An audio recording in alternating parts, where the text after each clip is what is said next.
Assalamualaikum warahmatullahi wabarakatuh.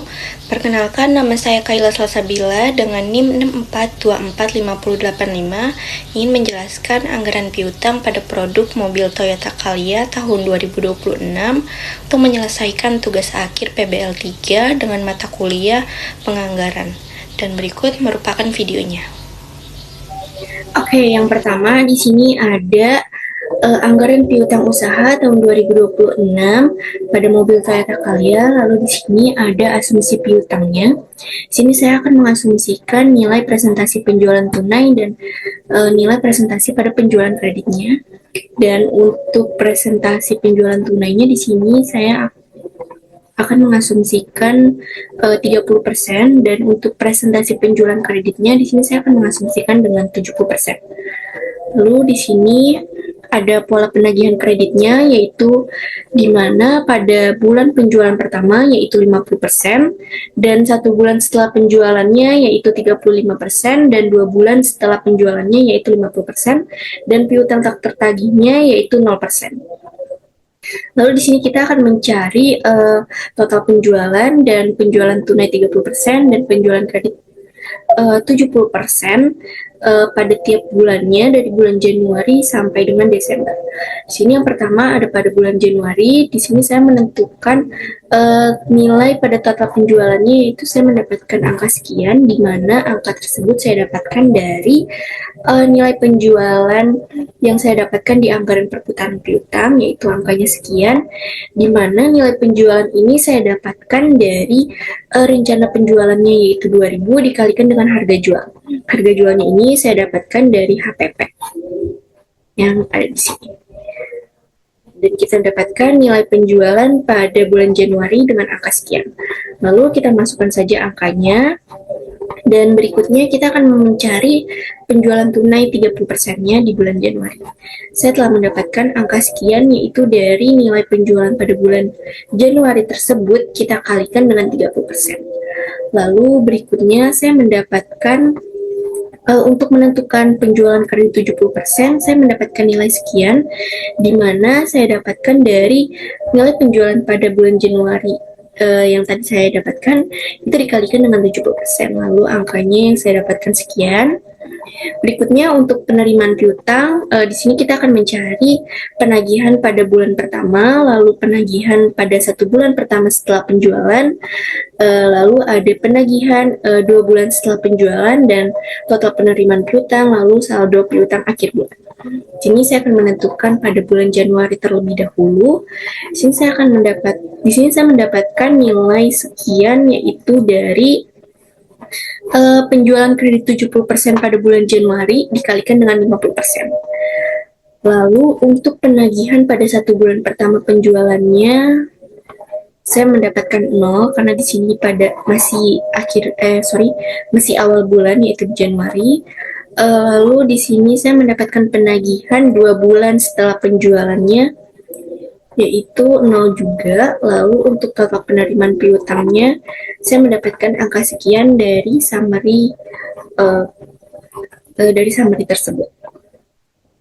Lalu untuk saldo piutang akhir bulannya saya mendapatkan angka sekian, itu dari total penerimaan piutang kita pindahkan saja menjadi saldo piutang akhir bulan. Lalu berikutnya untuk menentukan di bulan Februari kita melakukan hal yang sama. Di sini saya akan menjelaskan secara singkat aja di bulan Februari dan sampai dengan bulan Maret, karena pada bulan-bulan berikutnya kita akan melakukan hal yang sama juga ya guys. Jadi di sini untuk total penjualan bulan Februari saya mendapatkan angka sekian, di mana angka tersebut saya dapatkan dari nilai penjualan pada bulan Februari yang saya dapatkan di anggaran perputaran piutang. Dan nilai penjualan ini dapatnya dari hal yang serupa ya guys, dari rencana dari rencana penjualannya yaitu 2.100 dan harga jualnya yaitu Rp156.061.564. Lalu ketemu hasilnya sekian, kita masukkan saja untuk total penjualan pada bulan Februari. Lalu untuk penjualan tunai 30% pada bulan Februari, saya mendapatkan angka sekian, di mana saya dapatkan dari nilai penjualan pada bulan Februari saya kalikan dengan 30%, Lalu untuk penjualan kredit 70%, saya mendapatkan angka sekian, di mana saya dapatkan dari nilai penjualan pada bulan Februari, saya kalikan dengan 70%-nya.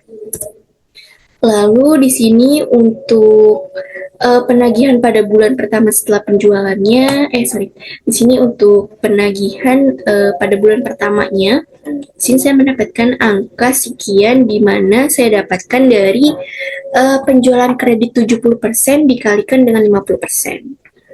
Lalu untuk penagihan 1 bulan setelah penjualannya, saya dapatkan angka sekian, di mana angka tersebut saya dapatkan dari penjualan kredit 70% di bulan Januari, dan lalu dikalikan dengan 35%-nya. Lalu ketemu hasilnya sekian, dan untuk penagihan 2 bulan setelah penjualannya, di sini saya mendapatkan angka 0. Lalu untuk total penerimaan piutangnya, saya mendapatkan nilai sekian, yaitu saya akan summary-kan saja untuk saya summary-kan dari penagihan pada bulan pertama, penagihan 1 bulan setelah penjualan, dan penagihan 2 bulan setelah penjualannya. Lalu ketemu hasilnya sekian, dan untuk saldo piutang akhir bulannya, yaitu saya mendapatkan hasilnya yaitu sebagai berikut, dengan di mana saya mendapatkannya dari total penerimaan piutang pada bulan Januari, saya tambahkan dengan penjualan kredit 70% di bulan Februari, dikurangi dengan total penerimaan piutang di bulan Februari. Oke, kita lanjutkan. Berikutnya, di sini saya akan mencari total penjualan pada bulan berikutnya, yaitu di bulan Maret. Di sini saya mendapatkan angka sebagai berikut, di mana angka tersebut saya dapatkan dari nilai penjualan di bulan Maret yang kita ambil dari anggaran perputaran piutang. Lalu untuk penjualan tunai 30%-nya, di sini saya mendapatkan nilai sebagai berikut, di mana saya dapatkan yaitu dari total penjualan pada bulan Maret, yaitu nilai penjualan di bulan Maret, saya kalikan dengan 30%-nya. Lalu berikutnya saya mendapatkan nilai sekian untuk penjualan kredit 70%, di mana angka tersebut saya dapatkan dari nilai penjualan pada bulan Maret atau total penjualan di bulan Maret, saya kalikan dengan 70%. Lalu untuk penagihan pada bulan pertamanya, di sini saya mendapatkan angka sekian, di mana saya dapatkan dari penjualan kredit 70% dari bulan Maret dikalikan dengan 50%. Lalu untuk penagihan 1 bulan setelah penjualannya, di sini saya mendapatkan angka sekian, di mana angkanya tersebut saya dapatkan dari penjualan kredit 70% pada bulan Februari dikalikan dengan 35%. Lalu untuk penagihan 2 bulan setelah penjualannya, di sini saya mendapatkan angka sebagai berikut, di mana saya dapatkan dari penjualan kredit 70% di bulan Januari, saya kalikan dengan 15%. Lalu untuk total penerimaan piutangnya, saya dapatkan angka sekian, yaitu dari summary di penagihan bulan pertama, penagihan 1 bulan setelah penjualan, dan penagihan 2 bulan setelah penjualan di bulan Maret. Saya mendapatkan summary atau jumlahnya, yaitu sebagai berikut. Dan untuk saldo piutang akhir bulannya, di bulan Maret ini saya mendapatkan angka sebagai berikut, di mana saya dapatkan dari total penerimaan piutang di bulan Februari ditambahkan dengan penjualan kredit 70% di bulan Maret, lalu dikurangi dengan total penerimaan piutang di bulan Maret. Lalu untuk bulan-bulan berikutnya, saya akan mengcopy saja, karena untuk cara dan ketentuannya itu masih sama ya guys, seperti pada bulan sebelumnya yang telah saya jelaskan. Sini saya langsung copy saja, dan saya mendapatkan hasilnya sebagai berikut. Lalu untuk menentukan penerimaan piutang di bulan April sampai dengan Desember, saya menggunakan cara yang sama juga, dengan saya mendapatkan angka-angkanya sebagai berikut. Lalu untuk total penjualannya dari bulan Januari sampai bulan Desember, di sini kita summary-kan saja. Lalu saya mendapatkan angka sebagai berikut. Dan untuk penjualan tunai 30%-nya, Totalnya saya dapatkan dari bulan Januari sampai bulan Desember, saya mendapatkan angka sebagai berikut. Dan untuk penjualan kredit 70%, totalnya saya dapatkan sebagai berikut, di mana saya samarikan totalnya dari bulan Januari sampai dengan ke Desember. Sini untuk penerimaan piutangnya, untuk penagihan pada bulan pertamanya, summary atau total dari bulan Januari sampai Desember, saya dapatkan sebagai berikut. Oke, sorry, mari kita lanjut. Di sini berikutnya, untuk menentukan total pada penagihan 1 bulan pertama setelah penjualannya, di sini saya mendapatkan angkanya sebagai berikut, di mana saya dapatkan totalnya yaitu dari summary pada bulan Januari sampai dengan bulan Desember. Lalu untuk yang berikutnya ada penagihan pada 2 bulan setelah penjualannya. Di sini saya mendapatkannya angka sebagai berikut, di mana saya dapatkan totalnya yaitu dari summary pada bulan Januari sampai dengan bulan Desember. Dan yang berikutnya di sini ada total penerimaan piutangnya.